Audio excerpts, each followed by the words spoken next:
Good morning, my dear sisters and brothers. Have you noticed the flowers on the altar? Tignan nyo naman, no? They're beautiful. Totoo po yan, no? Every Sunday, especially during this Easter season, we try here at the cathedral to decorate the altar, the sanctuary, with beautiful flowers. But though they are beautiful now, in a few days, they will wither. Matutuyo yan. Papangit. Bakit? Because they are called cut flowers. Cut flowers. It's a big business. Punta kayo sa Dangwa, no? Cut flowers. They wither because these flowers are no longer connected to the soil that gives it nourishment, the soil that waters it. How beautiful they are today, but they will wither in a few days because they are no longer connected to the soil. Nowadays, my dear brothers and sisters, one of the moral issues is concerning patients who are connected with life support. Yung mga mag-anak, yung pamilya, kuminsan kinakailangang mamili, tatanggalin na ba yung life support o hindi? Ipagpapatuloy pa ba yung life support o hindi? Because they know that the moment that life support is disconnected from the patient in a matter of hours or in a matter of days, the patient will die. Kaya moral issue yon. Kaya kumisan may mga nagtatanong sa aming mga pari, Father, ano po ang gagawin namin? Kailangan na po ba naming tanggalin ang life support? Because once the life support is removed, disconnected, the patient will no longer live. My dear brothers and sisters, these two examples, the flowers that are no longer connected to the soil and the patient that is no longer connected to the life support, bring to mind the reality of what the Lord has been saying in the gospel. In the gospel, Jesus said, just as a branch cannot bear fruit on its own unless it remains on the vine, so neither can you unless you remain in me. Kailangan nakakonekta tayo sa Panginoon. Sapagkat katulad ng bulaklak, katulad ng pasyente, kapag pinutol natin ang ating koneksyon sa Panginoon, tayo ay mamamatay. Maaaring buhay pa tayo at humihinga, pero patay na tayo. And so the question is, how do I connect myself to the Lord? How do I make myself always connected with the Lord? Two ways, at least two ways. One is through a life of prayer. Through a life of prayer. Sabi nga 7 days without prayer make one person weak. Without prayer, we cannot live. Without prayer, we cannot live. But I do not mean only verbal prayer. Hindi lamang yung pagnunubena, hindi lamang yung rosaryo, hindi lamang yung dasal na binabanggit ng labi. Hindi. Yung buhay panalangin ay ginagawa mo ang sarili mong laging iniisip ang Diyos. Namumuhay ka sa Diyos. You always make yourself present in the Lord. Kaya kahit ka nasa labas ng simbahan, nasa loob ng simbahan, nasa tahanan, nasa opisina, nasa paaralan, you always try to make yourself aware of God's presence. Hindi naman kinakailangan laging may dinadasal.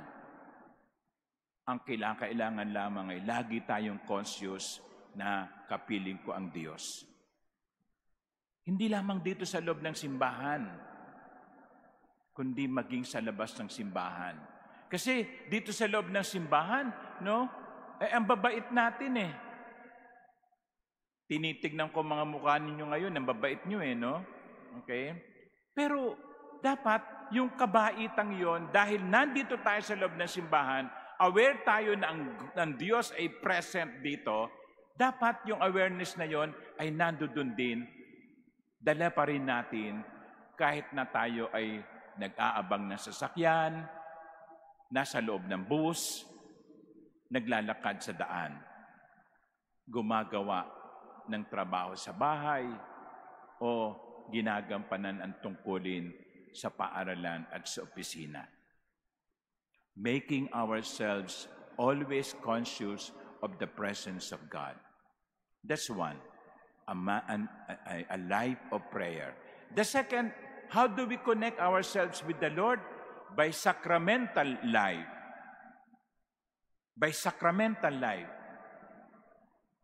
Especially by the Eucharist. Bakit kayo nagpupunta dito sa katedral linggo-linggo? Para magsimba. Hindi naman kayo nagpupunta dito para tignan yung mukha ko, Okay? Nagpupunta kayo dito para magsimba, para tumanggap ng banal na komunyon, para pagpasok nyo bukas, pagharap ninyo sa hamon ng buhay, mas matatag uli kayo.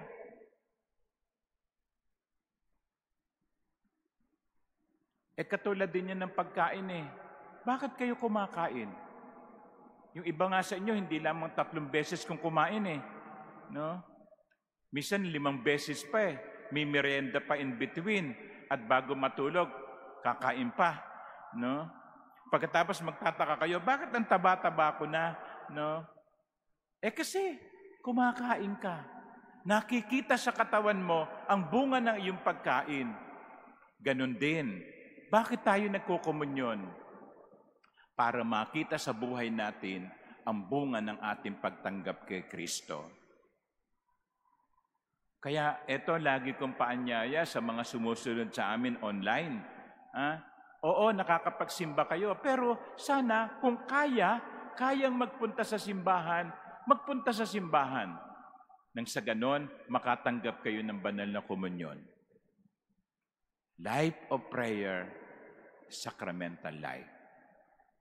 Without these two, we will not remain connected with the Lord. Ulitin ko, ang sabi ng Panginoon, ang sangang hiwalay sa puno ay mamamatay. Pero mga ginigilig kong kapatid, may dalawa pa rin akong gustong bigyan ng diin. Hindi lamang yung kahalagahan ng pagiging connected with the Lord. I would like also to emphasize that the Lord says, I am the vine, you are the branches. Branches. Plural. Anong ibig sabihin nun? You are not the only branch.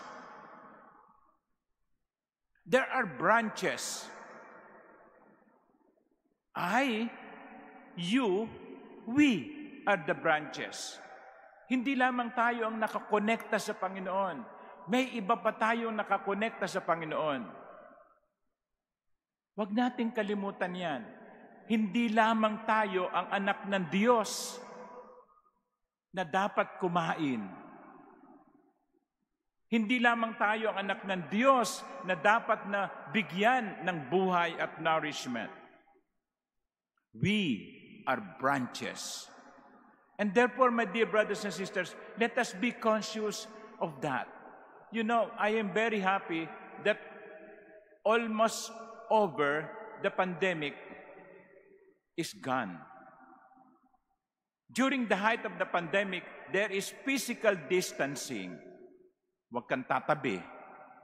Kahit sa loob ng simbahan, merong physical distancing. Nakakatakot yun eh. Kasi parang isipin natin, no, ako at ang Diyos lang. Ikaw, lumayo ka sa akin. Huwag kang dumikit sa akin. Salamat nga ngayon, pwede na tayong maupo ng dikit-dikit.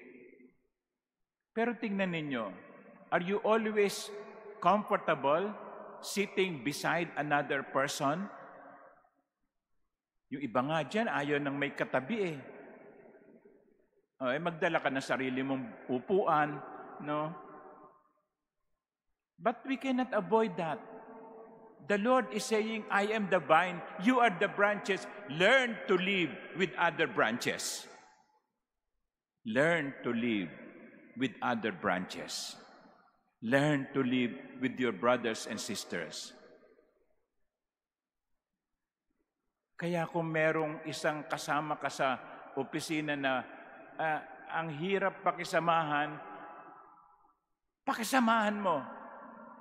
Diyan ka magiging banal. Huwag mo ipagdasal na matanggal sa trabaho. Kung merong isang miyembro ng pamilya na namumuhay ng hindi mo gusto, nakakainis, pasaway,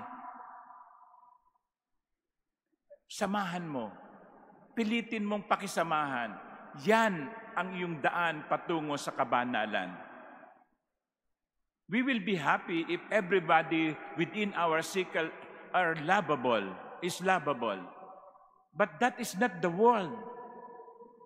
That is not the real world. In the real world, you will find people who are making you uncomfortable. But learn to accept this kind of branches because they too are branches connected to the Lord. I am the vine. You are the branches. All of you learn to live with one another. And finally, Jesus said, the Father prunes so that it bears more fruit. Sa Tagalog po, ang translation ay pinuputulan. Ang sangang pinuputulan. Sa buhay natin, may mga pagkakataon na dapat tayong putulan. Ang Diyos ang puputol o ang Diyos ang mag-aanyayang putulin natin. Alam nyo, that's the secret of farming, I read. Kung merong bunga na sa isang lugar ng puno, ang ginagawa ng iba, puputulin yung ibang mga sanga. Minsan nga, puputulin pa yung mga ibang bunga para yung sustansya mapunta doon sa bunga. Minsan sa buhay natin, kinakailangan may putulin. Ano yun? Baka ito isang relasyong hindi tama.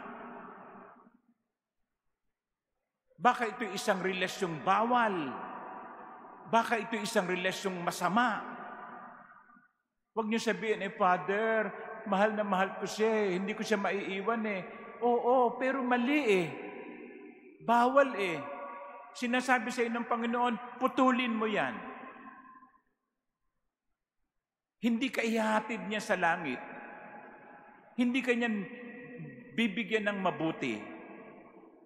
Ganun ang ginagawa ng Diyos. Pinuputol yung mga bagay na hindi makatutulong sa atin. Lantang sanga, masyadong mayabong na sanga, aalisin yan para tayo ay mas lalong yumabong. God will prune only because it will be to make us better. Huwag tayong matakot na putulan. Huwag tayong matakot na alisin ng Diyos yung mga bagay o mga tao o mga lugar na magiging dahilan upang hindi tayo magbunga. My dear sisters and brothers, these are some of the lessons of the gospel. We need to remain in the Lord. Without the Lord, we can do nothing. We need to learn to accept and live with other branches. We are not the only branch. And 3, we need to be ready to be pruned. Let us ask for the grace this morning that we will always be ready for these challenges. Amen.